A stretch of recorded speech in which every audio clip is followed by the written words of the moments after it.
une ce soir, Rodolphe Alexandre arrive en tête de ce premier tour des élections à la collectivité territoriale de Guyane. Le candidat de la liste Guyane Rassemblement s'est imposé devant ses adversaires avec 42% des suffrages.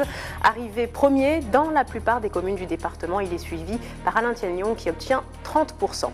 Mais le scrutin aura aussi eu un autre grand gagnant, l'abstentionnisme. Moins de 43% des électeurs se sont rendus dans les 115 bureaux de vote ouverts hier, soit moins de la moitié des 88 000 électeurs inscrits, ce qui représente 2 points de moins qu'en 2010. Et puis les fraudeurs dans le viseur des finances publiques et de la justice. Ce matin, le parquet et la direction des finances ont signé un protocole pour lutter activement contre la délinquance économique en Guyane. Son directeur est notre invité ce soir. Enfin, un moment de partage autour de la poésie. Des collégiens de Rémire-Montjoly sont allés à la rencontre des enfants de l'Institut médical éducatif en situation de handicap.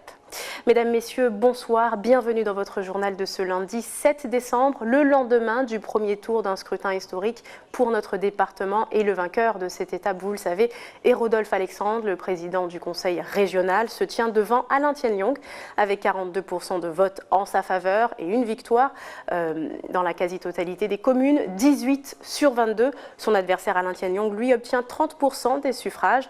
La candidate du PSG, Chantal Berthelot, elle, rate la 3e place du podium à quelques pourcents près. Et la candidate de Walloirie, Lynn Létard, a quant à elle subi une vraie déception avec moins de 8% des suffrages.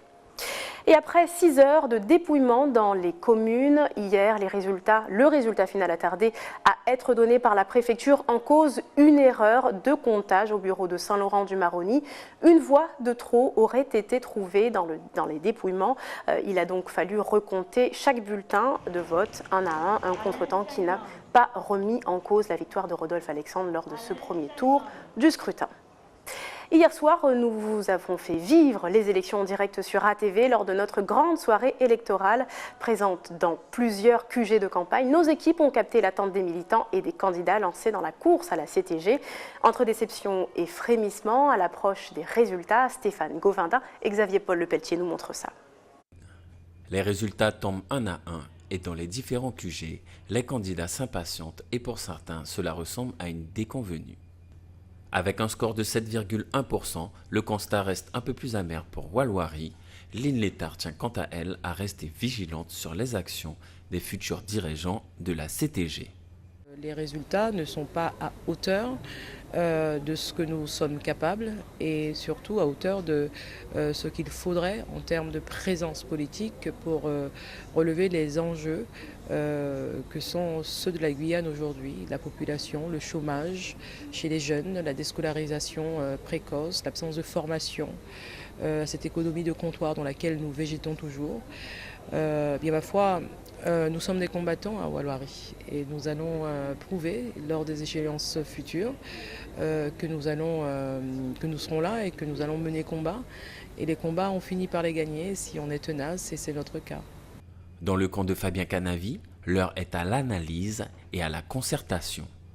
On peut résumer ça en un mot, c'est que la participation est faible. Et c'est surprenant parce que c'est quand même un scrutin majeur pour la Guyane. Donc j'attends maintenant de voir les résultats, si possible des résultats consolidés pour analyser plus finement ce scrutin. Dans le camp de Rodolphe Alexandre, on reste optimiste pour la suite des événements. Il faut que les Guyanais et les Guyanaises qui habitent la Guyane se réapproprient de la politique. Donc tous les élus, on a un devoir à faire à ce niveau.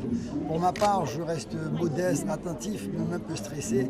On va attendre les résultats officiels et tant mieux si cela se concrétise ce soir même. Parce que c'est vrai, nous sommes quelque peu fatigués et nous avons envie de nous retrouver très rapidement pour pouvoir mettre la Guyane en chantier comme on l'a promis. La course à la CTG n'est pas terminée. Il reste quelques jours aux candidats pour convaincre les électeurs guyanais.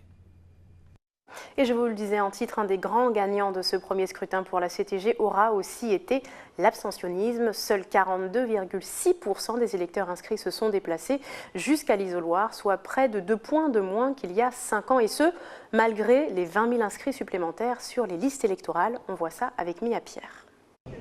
La Guyane compte près de 250 000 habitants, 88 239 personnes inscrites sur les listes.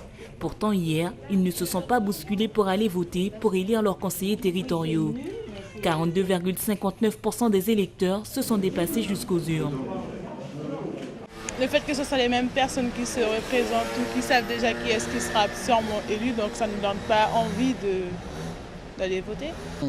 Voter pourquoi? Et pour qui? Parce que c'est la même histoire partout. C'est toujours chaque parti politique demande les mêmes choses. Ah, on va changer ça si vous votez pour nous. Mais c'est pas vrai. Il faudrait voter, mais c'est pas toute la population ne joue pas le jeu et c'est dommage. Désillusion politique, taux de chômage supérieur à la moyenne nationale. À cela s'ajoutent les méconnaissances des enjeux soulevés par cette élection. Le taux d'abstention est monté jusqu'à 65% dans certains bureaux de vote, comme à Apatou et à Kourou. On vote pour avancer, et puis en fait, quand on n'avance pas, voilà, pour moi, pourquoi voter si les gens disent qu'ils vont nous aider alors qu'ils ne nous aident pas? Madame, moi je ne sais pas. Moi j'ai été voté parce que je travaille, il faut que j'aille voter. Les gens ne sont pas suffisamment informés et puis il y a trop de divergences, trop d'amalgame. Alors voilà, de toutes les façons on est déjà habitué à que ça ne change pas. Alors les gens sont désabusés, qui ne croient plus en grand-chose. Et beaucoup pensent que de toute façon leur vote ne servira pas à grand-chose. C'est sûrement une erreur. Le taux de participation est de moins 1,85 points par rapport à 2010. Les candidats Rodolphe Alexandre et Alain Tiengliang s'affronteront au second tour dans le cadre d'un duel le 13 décembre prochain. Peut-être l'occasion de voir plus d'électeurs dans les bureaux de vote. Et en Martinique aussi, vous le savez, les électeurs étaient appelés aux urnes pour élire les nouveaux conseillers de la collectivité territoriale, donc de la Martinique. Comme chez nous, ils sont moins de la moitié à avoir fait le déplacement jusqu'au bureau de vote, certains préférant l'ambiance de la plage. Pour certains, ces élections sont très éloignées de leurs préoccupations et restent encore aujourd'hui incompréhensibles. Frédéric Mazy nous raconte ça. Est au rendez-vous en ce jour d'élection, beaucoup en profitent comme Christian et sa femme. Le couple se rendra au bureau de vote plus tard dans la journée. Pour l'instant, nous faisons notre marche dominicale sur la plage du Diamant. Et puis vers midi, on ira voter. C'est prévu dans le programme. D'autres ne feront pas le déplacement jusqu'aux urnes. Pour Johan et sa bande de copains, le choix est fait. Dépités par le milieu politique, ils ne se rendront pas au bureau de vote. Je ne vais pas voter parce qu'en fait déjà ça ne m'intéresse pas et les politiciens c'est tous des menteurs. Donc voilà, aujourd'hui je profite de la plage, tranquille et détendu. On ne se sent pas représenté, voilà. Alors aujourd'hui on ne vote pas parce qu'il y a trop de discussions, trop de trucs, trop de magouilles. Au marché, les touristes affluent, la tête sous le soleil du Diamant. Ils sont rares à se préoccuper des élections. Aujourd'hui, je ne voterai pas parce que je suis en vacances en Martinique et je ne peux plus avoir la procuration sur ma commune. Pas la motivation en fin de compte suffisante pour aller voter, voilà, pour faire le nécessaire pour voter par procuration. Combien d'abstentionnistes seront-ils? Réponse ce soir aux alentours de 18 h. Aux élections régionales de 2010, près d'un Martiniquais sur deux ne s'était pas rendu aux urnes. Et sachez que demain soir, sur votre antenne ATV Guyane, il ne faut surtout pas manquer le grand débat de l'entre-deux-tours avec les deux têtes de liste en lice, Rodolphe Alexandre de Guyane Rassemblement et Alain Tiengliang pour une Guyane audacieuse. Les deux adversaires s'affronteront sur le plateau de Face à la collectivité, une émission à retrouver à partir de 20 h et animée comme toujours par Gilles Vernet et Farouk Amri. Parlons maintenant de la communauté guyanaise qui vit à Paris. Les élections les concernent aussi et malgré la difficulté de suivre la campagne avec l'éloignement. Alors comment voient-ils ces élections? Comptent-ils se déplacer jusqu'aux urnes? À 8000 km de chez nous, en banlieue parisienne, nous avons rencontré un groupe de Guyanais qui se réunissent toutes les semaines pour faire de la musique. L'occasion aussi de parler politique en ces temps forts électoraux. Reportage d'Yvan Forestier. Tibois, rythme entraînant, chanteur. Tous les ingrédients sont réunis pour un vrai Kaseko. L'association Tchopéi se réunit comme ça 2 fois par semaine. Ils sont tous guyanais et vivent en région parisienne. Même à 8000 km, ils n'oublient pas leur région et s'intéressent à ce qu'il s'y passe. Je me tiens informé soit par la télévision, via Internet, ou bien je passe des coups de fil à droite à gauche en Guyane pour parler politique. J'ai toujours suivi les élections. Même à 8000 km, mon vote est vers la Guyane. Je vote par procuration. Depuis 2011 que je suis installé en métropole. Et je tiens à continuer à voter en Guyane puisque j'ai l'intention de rentrer chez moi un jour. Karl, lui aussi, vote par procuration. Je tiens à voter parce que je pense que c'est une élection assez importante. Je me dis que j'apporte ma contribution et ce vote, pour moi, est une façon pour moi de me sentir concerné par ce qui se passe là-bas. Mais malgré l'intérêt et l'envie de participer, on sent que c'est difficile pour eux de rester bien informés. Les élections en Guyane, je les ai suivies d'assez loin parce que je ne suis pas donc en Guyane et aussi parce que je n'ai pas toutes les informations, médias, donc télé ou même presse écrite. Alors les informations, ils vont les chercher eux-mêmes, sur Internet, les réseaux sociaux ou en appelant directement la famille en Guyane. J'ai réussi à suivre parce que, comme je vous ai dit, c'est par le biais de Facebook. J'ai l'impression d'être enclavé, d'être désolidarisé de mon pays et si je ne vais pas moi-même chercher mes informations, j'ai l'impression que lorsque je vais au pays, je suis neutre. Neutre, les électeurs ne le resteront pas ce week-end. Et la diaspora saura certainement garder un œil sur les résultats de leur vote. Restez avec nous, dans quelques instants, nous découvrirons une maison qui permet à ses occupants d'économiser de l'énergie. Elle se situe en Guadeloupe et révolutionnerait la manière de vivre. Et puis, nous parlerons beau temps en poésie avec les élèves d'un collège qui sont allés à la rencontre d'enfants handicapés qui sont à l'IME. Image à suivre dans quelques instants. Mais d'abord, en bref, les peines sont tombées vendredi, la semaine dernière, pour les 11 Guyanais impliqués dans le vaste trafic de cocaïne, aux quelques 1,6 million d'euros entre Cayenne et Paris. Le parquet avait requis entre 8 et 12 ans contre les 2 Guyanais impliqués, considérés comme les 2 organisateurs du trafic ayant permis d'écouler entre 120 et 420 kilos de cocaïne entre Cayenne et Paris l'année dernière, au mois d'octobre. À l'issue de leur procès et celui de leurs 9 autres complices, le tribunal de Créteil les a condamnés donc vendredi soir à 8 ans de détention ferme. Nous y reviendrons dans de prochaines éditions. Mais d'abord, d'un côté, les finances publiques et de l'autre, le parquet. Entre les deux, les fraudeurs. Ce matin, le directeur des finances publiques et le procureur de la République ont signé un protocole avec pour objectif de renforcer la lutte contre la fraude fiscale et la délinquance économique. Ils promettent le déploiement de nouveaux axes et modes opératoires pour trouver et sanctionner les fraudeurs. Un comité ad hoc sera mis en place. Plus de précisions avec le procureur de la République au micro de Mia Pierre. Et cette convention a pour objectif de resserrer l'étau contre les fraudeurs et contre les fraudeurs donc au fisc, les gros fraudeurs. La justice pénale, elle ne s'intéresse pas qu'aux petits délinquants, elle ne s'intéresse pas qu'aux délinquants les plus pauvres, elle s'intéresse aussi aux délinquants qui fraudent des milliers, des centaines de milliers, voire des millions d'euros. Et il y en a aussi en Guyane. L'idée, c'est que quand nous, dans la justice, nous découvrons des fraudes fiscales, on en prévienne régulièrement la direction des finances publiques. Et à l'inverse, quand dans un contrôle, les services fiscaux découvrent une escroquerie par exemple, ils nous préviennent. Et donc cela va jusqu'au tribunal. Il y a des condamnations qui interviennent. Et il est donc d'autant plus anormal que des gens qui ont les moyens ne payent pas leurs impôts ou fraudent des montants importants. Alors que l'on sait très bien qu'actuellement l'État français a des difficultés financières et que cet argent, on en a besoin. Et pour en parler justement, notre invité ce soir est le directeur des finances publiques, Jean-Claude Hernandez. Bonsoir. Merci d'avoir accepté notre invitation. Tout d'abord, que regroupe la notion de fraude fiscale? Y a-t-il une différence avec la délinquance économique? La fraude fiscale est une des composantes de la délinquance économique. La fraude fiscale, aujourd'hui, il faut bien considérer que dans un État impécunieux, Éric Vaillant le rappelait tout à l'heure, c'est 2000 milliards aujourd'hui de dettes consolidées. C'est-à-dire qu'aujourd'hui, on a un déficit public qui est égal à 100% du PIB. On a un déficit budgétaire tous les ans qui est égal à 3,6 ou 3,7% du produit intérieur brut. Donc nous sommes aujourd'hui assez loin des critères de Maastricht. Et de manière empirique, on évalue cette fraude fiscale tous les ans à une somme qui tourne à entre 80 et 90 milliards d'euros. Avec une somme comme ça, on redonnerait, si vous voulez, au budget de l'État caractère tout à fait tenable. On se dégagerait de la ganse qu'est le service de la dette et l'État pourrait mener des politiques publiques au bénéfice des populations avec des moyens qui seraient très, très singulièrement amplifiés. Alors les chiffres de déficit que vous évoquiez concernent la métropole ou la France dans sa totalité? C'est la France dans sa totalité, parce que la France est une entité qui intègre également les départements ultramarins, bien évidemment. Et justement, peut-on cibler pour la Guyane, a-t-on ces éléments? Bien évidemment, pour la Guyane, ces éléments, je les suis de près, ça fait partie de mon contrôle de gestion, ça fait partie de mon action quotidienne.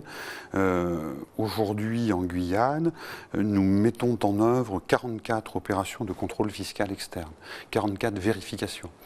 Et ces 44 vérifications rapportent en droit et en pénalité cumulée de l'ordre de 5 à 6 millions d'euros.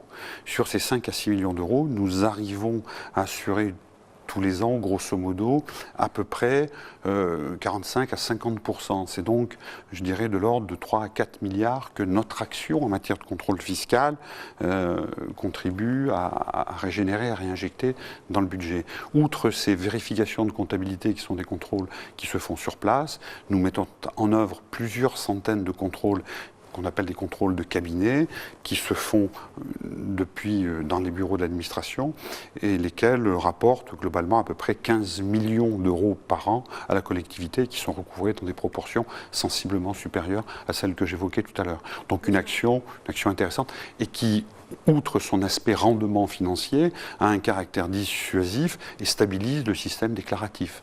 On fait confiance aux contribuables. Un peu plus précis justement sur le mode opératoire, vous parliez de 44 vérifications, qu'est-ce que ça veut dire concrètement? 44 vérifications, c'est vérifications de comptabilité, ce sont des vérifications où un de mes vérificateurs se rend dans l'entreprise, examine l'intégralité de la comptabilité, l'intégralité des éléments connexes, les contrats, l'intégralité des documents qui permettent la détermination du résultat comptable et fiscal et s'assure que les éléments déclarés sont conformes à la réalité. Alors là, on évoque ce qui est déjà fait. Maintenant, qu'est-ce qui va changer finalement? Est-ce que ce protocole vise? Alors, ce que ce protocole vise, je dirais qu'il vise principalement deux services déconcentrés de l'État, deux entités administratives qui sont d'une part mon administration, la direction des finances publiques, et d'autre part le parquet, comme l'indiquait Éric Vaillant tout à l'heure. Au cas particulier, le caractère insupportable de la fraude fiscale a conduit à la fois la garde des Sceaux et le ministre des Finances en 2013, c'était une loi du 6 décembre 2013 prolongée par un décret du 22 mai 2014, une invitation très très ferme aux services déconcentrés de l'État présents sur les territoires, respectivement le parquet et mon administration, une invitation à jeter sur les fonds baptismaux les bases d'une coopération plus étroite, plus efficace, plus resserrée, plus dense, à la fois quantitativement et à la fois qualitativement, et je dirais le point d'orgue de tout ça, c'est la constitution d'un comité qui porte le nom barbare de COCIFAR et que nous réunirons avec monsieur le procureur tous les 2 ou 3 mois, afin de s'assurer que le retour d'information est correct, que les éléments signalés ont été exploités, et peut-être également l'idée de mettre en œuvre ensemble des actions communes. C'est-à-dire qu'à partir de maintenant, les entreprises, les institutions aussi seront encore plus surveillées, c'est ce que ça veut dire? Non, elles ne seront pas davantage surveillées, mais c'est-à-dire que l'intégralité des éléments d'information qui gravitent autour de la vie économique, dès lors qu'ils pourraient nous laisser supposer qu'on est sur des comportements peu vertueux, serait davantage exploité et serait exploité dans un sens qui nous permettrait de respecter ce grand postulat républicain, c'est que chacun participe à la couverture des charges publiques en fonction de ses capacités contributives. Si je prends 2 secondes pour vous donner un exemple. Vraiment 2 secondes. 2 secondes pour vous donner un exemple particulièrement édifiant. Nous avons sorti du champ d'application de l'impôt sur le revenu cette année pas loin de 2500 contribuables guyanais, parce qu'on a bénéficié, si vous voulez, des retours sur la fiscalisation des avoirs détenus à l'étranger. C'est-à-dire des sommes qui avaient été fraudées, qui servent aujourd'hui à exonérer les ménages les plus impécunieux. C'est assez intéressant comme démarche. Intéressant, voilà. Effectivement. Peut-être un dernier point, assez rapidement s'il vous plaît. Donc on est en pleine période électorale, on l'a vu, et puis la nouvelle CTG donc, va bientôt être installée. Est-ce que cet organisme va faire justement l'objet d'une observation particulière? Alors, Disons que le timing est assez particulier. Je suis moi-même par ailleurs le comptable assignataire de la future collectivité. Dans le cadre de la commission tripartite, je travaillais de manière très étroite avec les présidents de 2 anciens exécutifs. Mais aujourd'hui, si dans la lutte contre la fraude, nous pouvons améliorer le rendement, par exemple, de la contribution territoriale des entreprises ou le rendement de la taxe foncière, ce seront par définition des recettes fiscales supplémentaires au bénéfice de la collectivité, lui donnant des moyens d'action supplémentaires au bénéfice des populations. Merci beaucoup Jean-Paul Hernandez d'avoir répondu à ces quelques questions. On passe à toute autre chose maintenant, nous allons parler écologie en pleine COP21. Certains se sont sûrement posé la question comment rendre sa maison plus écologique. Eh bien, des architectes guadeloupéens ont proposé une réponse avec la maison bioclimatique. Elle a été présentée à l'occasion de la Semaine de la Science. De plus en plus de Guadeloupéens seraient tentés de construire ce type d'habitat. Le reportage de Loïs Ignace. Construire sa maison en envisageant de faire des économies d'énergie, c'est possible. Gabriel Enzobadilla, propriétaire depuis 20 ans, est sensible à ce sujet. J'avais pris les conseils d'un camarade qui était déjà intéressé à cette question-là, et donc j'ai construit en orientant ma maison favorablement par rapport au soleil. Pour la luminosité notamment, nous avons profité justement du soleil, sauf que j'ai pris du temps pour me mettre à l'utilisation de l'énergie solaire, notamment pour le chauffe-eau. La maquette d'une maison bioclimatique permet de voir comment économiser de l'énergie grâce aux différents matériaux respectueux des normes environnementales. Une maison bioclimatique, c'est une maison qui respecte certaines normes environnementales en utilisant des matériaux tels que le bois, qui est un bon conducteur de fraîcheur, un maximum d'ouverture pour favoriser la ventilation naturelle, une toiture de couleur claire qui favorise justement, qui repousse les rayons du soleil et qui garde uniquement la fraîcheur. À chaque pièce, son éclairage. Sur la lumière aussi, des économies sont possibles. Jory Gerzier nous donne quelques conseils. On ne va pas éclairer de la même façon dans le salon que dans la chambre à coucher ou que dans la salle de bain. Il faut savoir que la LBC et la LED, ce sont ces ampoules qu'il faut avoir chez soi. Effectivement, les ampoules à proscrire, ce sont les ampoules incandescentes et halogènes qui consomment beaucoup plus et qui dégagent beaucoup plus de chaleur. Une ampoule incandescente, nous sommes à 4 € sur la facture, contrairement à une ampoule LBC où nous sommes à 50 centimes sur la facture. Donc effectivement, c'est non négligeable et donc ça passe effectivement par des efforts et des économies d'énergie. Des ampoules basse consommation, chères à l'achat, mais qui s'avèrent économiques sur la facture. C'est l'histoire d'une rencontre entre les élèves du collège Auguste Dédé de Remire-Montjoly et ceux en situation de handicap de l'Institut médical éducatif. Les premiers ont récité des poèmes avec l'aide des seconds, des poèmes dédiés à la météo et rédigés dans le cadre d'un concours organisé dans quelques mois dans l'Hexagone. Un beau moment de partage que nous raconte Jonathan Lariot. Après la pluie, le ciel est en paix. L'arc-en-ciel se met à briller. La météo en poésie, c'est ce que proposent ces élèves de 5e du collège Auguste Dédé. Ce matin, ils ont rencontré pour la première fois les élèves de l'IME, l'Institut médical éducatif. Ensemble, ils ont mis en scène plusieurs poésies. Du bruit de la pluie au bruit de l'orage, tout y était. Chacun aura mis du sien pour donner vie à ses récits. Au début, c'était un peu bizarre. Pour moi, ils n'arrivaient pas vraiment à le faire. Mais après, ils pouvaient bien le faire. C'était très bien. Ils ont bien instrumenté les poèmes. Quand on s'est bien amusé, on les a rencontrés. Ils ont bien réagi. Un pur moment de découverte pour tout ce petit monde. Pour tous, c'est une première rencontre. Et si de prime abord la timidité est bien présente, au fil des poésies, la liberté prend sa place. C'est vraiment être dans une dynamique de partage, pouvoir partager ensemble des moments. Là, donc le Source projet poétique, donc participer, être avec des enfants et pouvoir, en l'occurrence, sur ce projet, être sur des bruitages, utiliser des matériaux. Mais ne vous y trompez pas, ce moment est en réalité une répétition. Invités à participer à un concours sur le thème de la météo au mois de mai en 2016, les élèves du collège sont aussi là pour se préparer à cette compétition. Il y a beaucoup de poètes qui parlent de la météo dans leurs poèmes et qui mettent en lien la météo extérieure et leur météo intérieure, leurs humeurs, leurs états d'âme. Donc avec les élèves, on a vraiment insisté sur ces passerelles entre les humeurs, l'état d'âme du poète et la météo extérieure. Et on a commencé à rassembler des poèmes.